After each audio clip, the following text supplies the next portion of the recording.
Emma Carlyle lived a solitary life in a cozy cottage nestled in the heart of Vermont.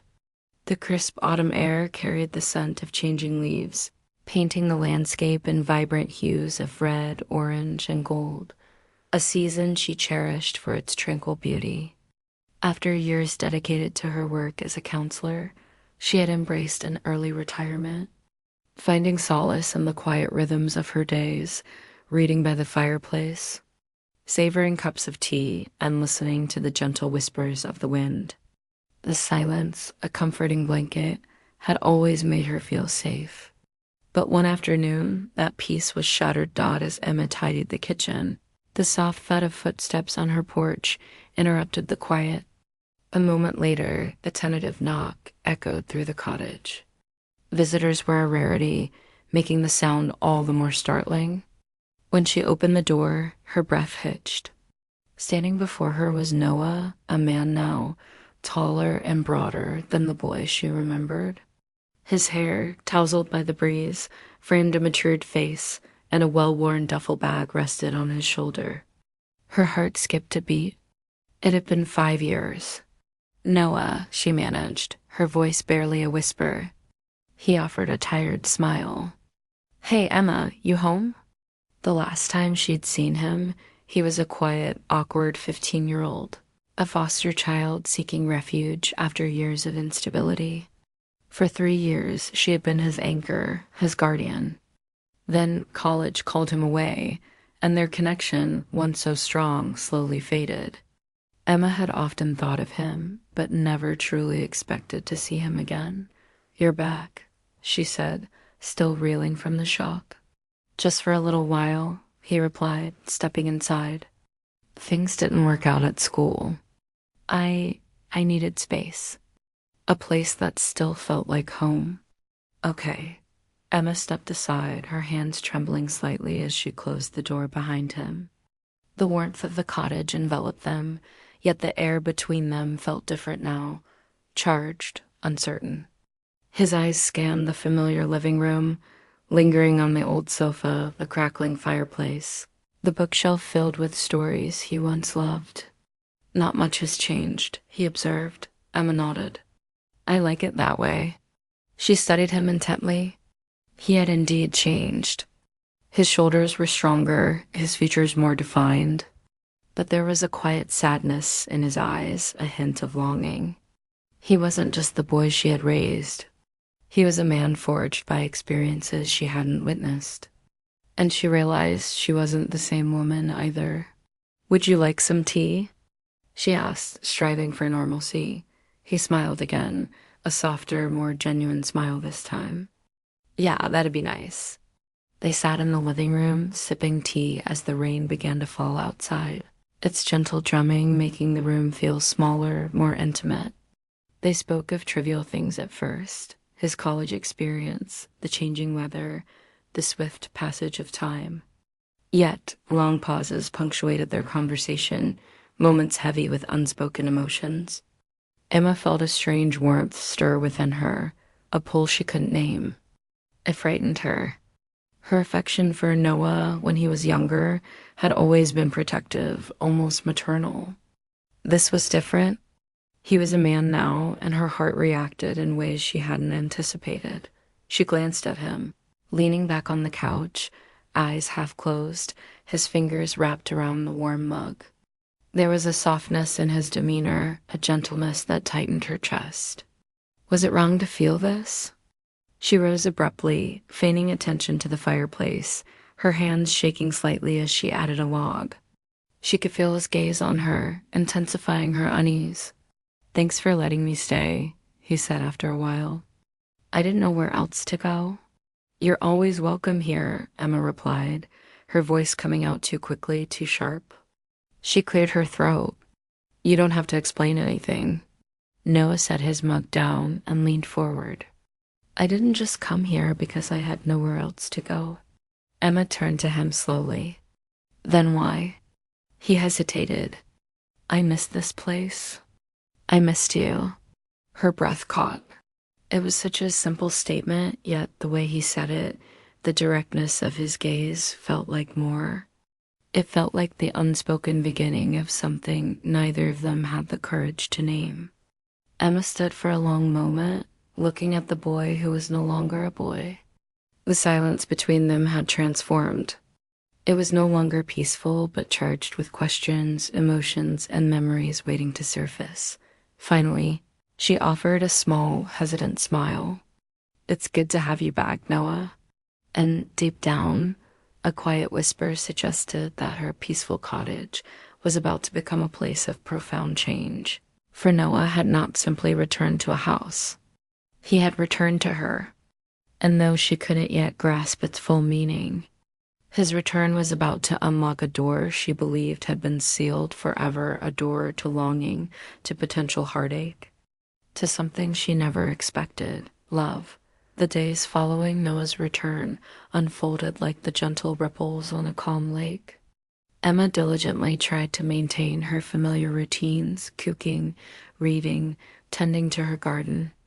Yet an undeniable shift had occurred within the cottage. The silence between them was no longer the peaceful quiet she cherished.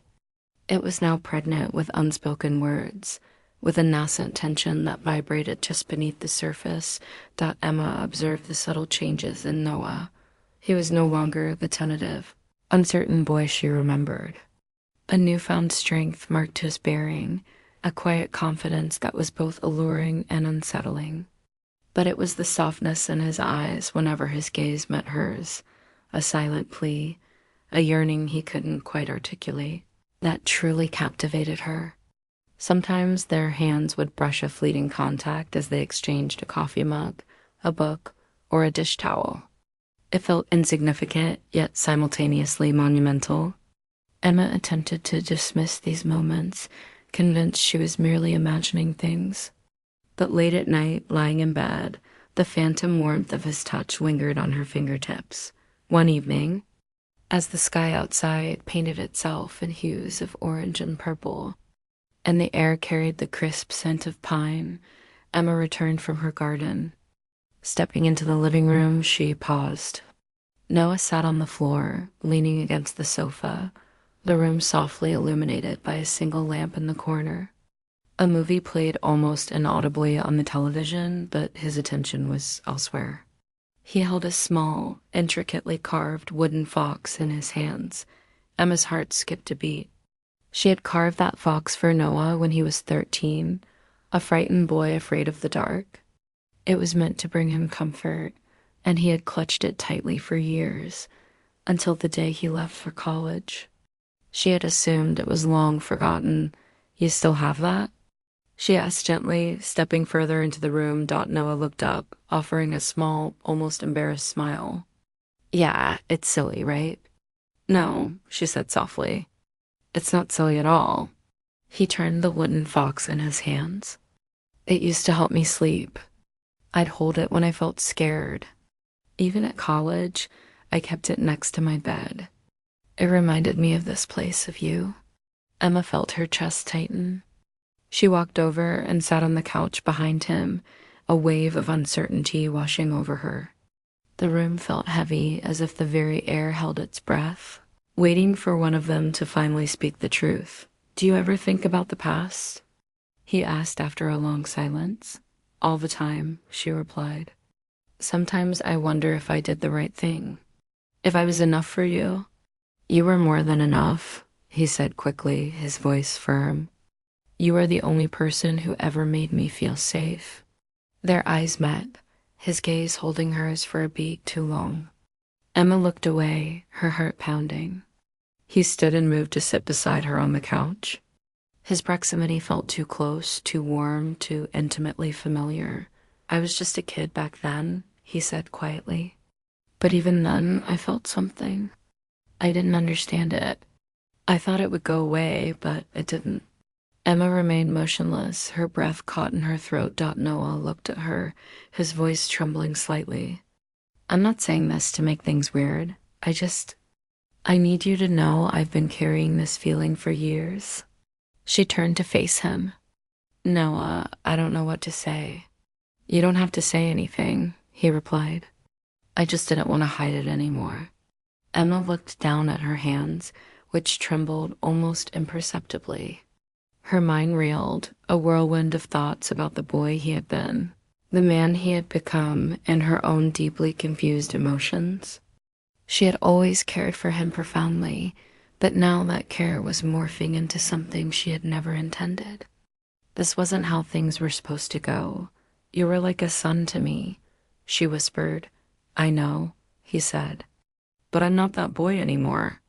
The words hung in the air like smoke, a truth that, once spoken, neither knew how to handle. Emma rose and walked to the window. Outside, the wind had grown stronger, swaying the trees as the moon began its ascent over the hills. She pressed her hand against the cold glass, feeling the chill seep into her skin. She heard Noah behind her, still seated, waiting. You've confused me, she said softly. I don't know what's right or wrong anymore. I've spent years building walls inside myself. I didn't expect you to walk back in and shake them down. He stood slowly and approached her. I'm not asking for anything, he said. I just wanted you to know how I feel. She turned to him, and for a moment they stood face to face. His eyes searched hers, not with demand, but with a quiet, vulnerable hope. Emma's heart was torn. She knew the world outside might not understand, and she didn't fully understand. As he stepped back, giving her space, Emma knew one thing with absolute certainty: nothing would ever be the same again. The weekend arrived under a shroud of dark. Heavy clouds, the air thick with the unspoken anticipation of an impending storm.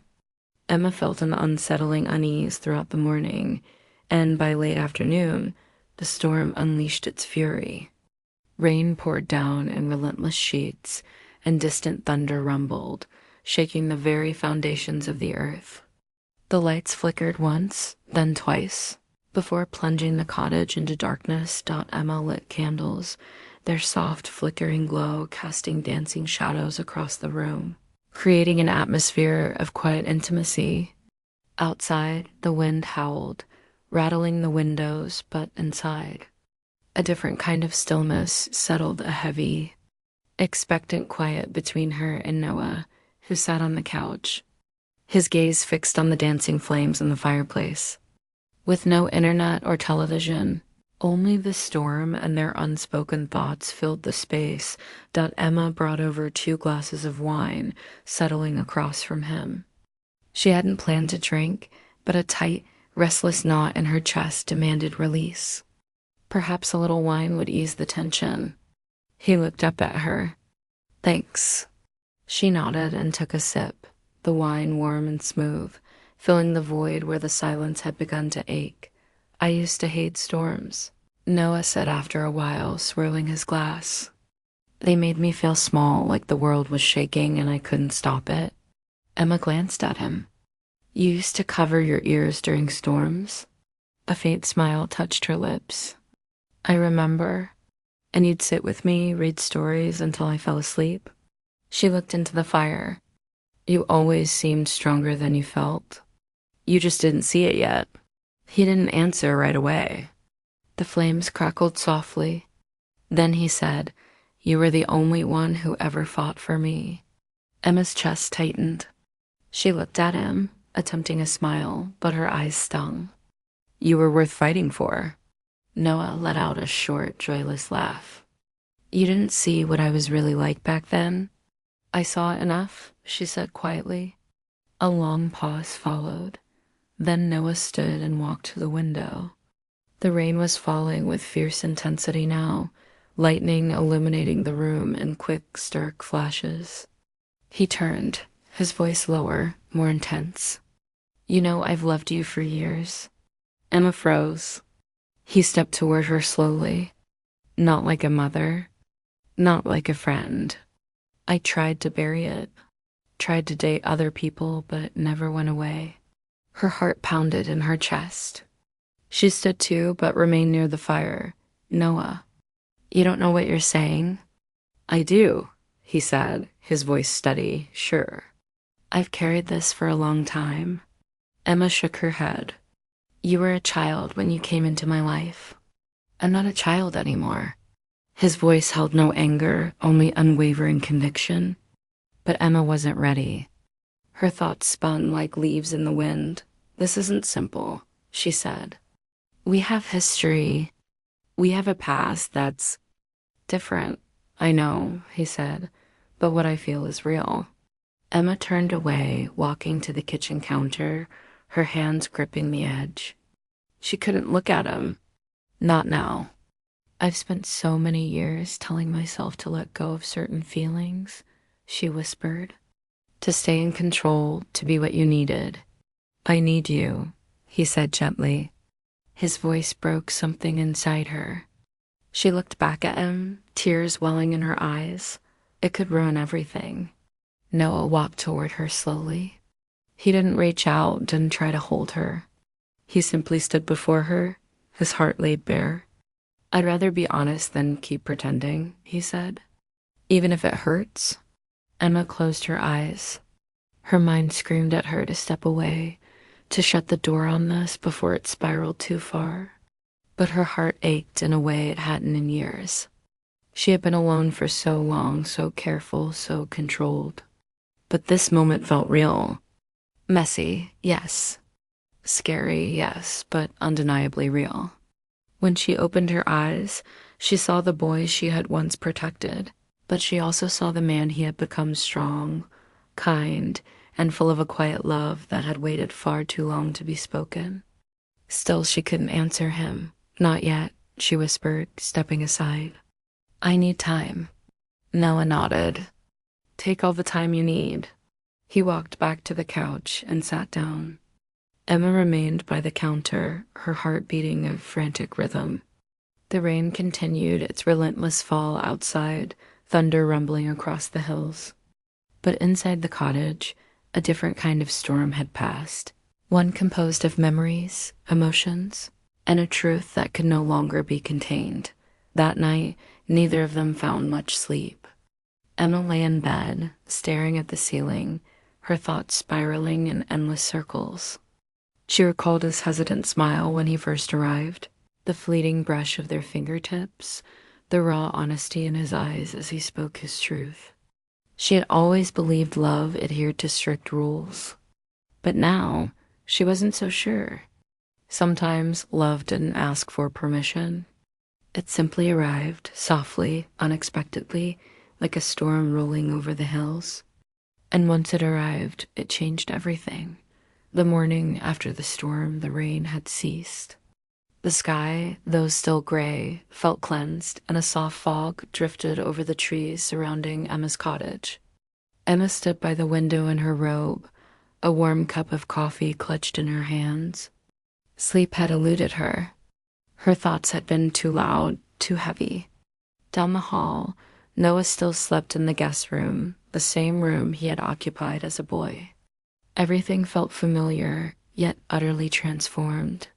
The house, the air, even the quiet itself, resonated with a newfound difference. Emma's mind replayed his words from the previous night. "I've loved you for years."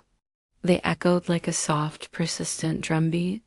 She had strived for control, to suppress the emotions that had begun to bloom the moment he re-entered her life. But now everything was exposed. There was no turning back. Later that morning, she prepared breakfast, eggs, toast, and coffee, simple, warm, and comforting. As she set the plates on the table, she heard his door open. Noah stepped into the kitchen, dressed in a hoodie and jeans. His hair was disheveled, and his eyes carried the traces of a sleepless night. But when he saw her, a soft smile touched his lips. "Morning," he said. "Morning," she replied. Her voice gentle, tentative. He sat across from her at the table. The light from the window illuminated the side of his face, and for a moment she simply gazed at him. They ate in quiet contemplation, the only sounds the soft clink of forks on plates and the occasional creak of the wooden floor. After breakfast, they ventured outside. The air was fresh and cool, and the garden still glistened with drops of rain on the leaves. Emma sat on the bench by the roses, and Noah followed, settling beside her. They didn't speak for a while. the silence now comfortable, laden with something deeper than awkwardness. "I'm sorry if I made things too heavy," Noah said finally. "I didn't mean to push." Emma shook her head. "You didn't push. You told the truth. That matters." He looked at her, waiting. She took a deep breath. "I spent years locking certain doors inside me. I did it to protect myself and to protect you. I told myself that loving someone meant being strong, not needing anything in return." He remained silent, listening intently. Emma looked down at her hands. "But the truth is, I felt something too.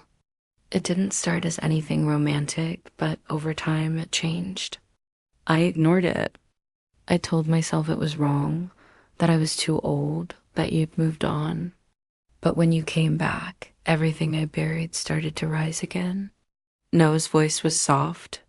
"So what now?" Emma looked up at him, her eyes brimming with unshed tears. "Now I stop hiding from my heart." She reached out, and for the first time, she let her fingers rest in his. His hand was warm, steady.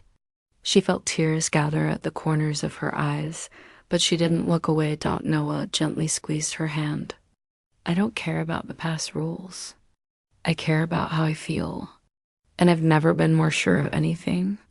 They sat there as the sun slowly broke through the lingering clouds, casting a few golden rays across the garden. That evening, a soft, quiet mood enveloped the cottage. Emma lit candles again, not due to a storm, but because the warm light imbued the house with a sense of safety, comfort, and intimacy. She and Noah cooked dinner together, her chopping vegetables while he stirred the soup. Their shoulders brushed once or twice, and they shared soft laughter over small things. The tension had lifted, replaced by something lighter, something hopeful. After dinner, they settled by the fireplace, the very spot where everything had shifted the previous night. Noah looked at her. "Do you remember the night you stayed up with me when I had that nightmare?" "I was 13, I think." Emma smiled. "You were shaking so hard, I thought you'd break apart. I sat on your bed until you fell asleep. You sang to me," he said. "I never forgot that." She looked into the fire. "I remember you held my hand so tight." Noah turned toward her, his voice steady. "And I never let go, even after I left." "Not really."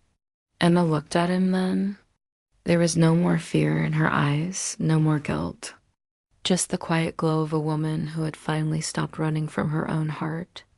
"I never thought I'd feel this way again," she said. He leaned in close, unhurried. "Neither did I." Their lips met a gentle kiss, like a whispered secret shared between two people who had waited